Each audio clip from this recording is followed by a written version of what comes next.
ഈ സിനിമയിലെ first entry ചൈനയിൽ നിന്ന് വന്നൊരു എൻട്രി ആയിരുന്നു, അതെങ്ങനെയായിരുന്നു? ചൈനയിൽ എനിക്ക് തോന്നുന്നു second year or third year medicine പഠിക്കുമ്പം എൻ്റെ ഫാമിലി ഫ്രണ്ടാണ്, എൻ്റെ ചേട്ടൻ്റെ ഒക്കെ ഫ്രണ്ടാണ് നമ്മുടെ മാത്യൂസ് എന്ന് പറയും. ഇപ്പം ഒറ്റക്കൊമ്പൻ ഡയറക്റ്റ് ചെയ്ത പുള്ളിയാണ്.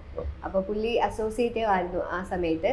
അപ്പൊ പുള്ളിയാണ് കണ്ടുപിടിച്ചത് എൻ്റെ ഫോട്ടോയിൽ നിന്നും ആൻഡ്രിയയുടെ ഫോട്ടോയും കൂടെ വെച്ചിട്ട് ഒരു സിമിലാരിറ്റി ഉണ്ട്, എനിക്ക് എവിടെ ആൻഡ്രിയയുടെ ഒരു ചെറുപ്പം ചെയ്യാൻ പറ്റിയ ഒരു കട്ട് ഉണ്ടെന്ന് മനസ്സിലാക്കിയിട്ട് എന്നെ വിളിക്കുകയായിരുന്നു. അപ്പം എനിക്ക് ഇതിനെപ്പറ്റി യാതൊരു ഐഡിയ ഇല്ല. അപ്പോ വീട്ടുകാരുടെ അടുത്ത് സംസാരിച്ചപ്പം പെർമിഷനൊക്കെ ചോദിച്ചിട്ടെങ്കിൽ വാ എന്നുള്ള രീതിയിൽ ജസ്റ്റ് ഒരു 10 days ഷൂട്ട് കാണും എന്ന് പറഞ്ഞ് വെക്കേഷൻ ടൈം ആയിരുന്നു. അങ്ങനെ വിളിച്ചു, വന്നു.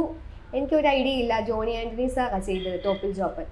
അപ്പോൾ സാറ് പക്ഷേ ലൈക്ക് കാണിച്ചു തരും എങ്ങനെയാ ചെയ്യേണ്ടതെന്നുള്ളത്.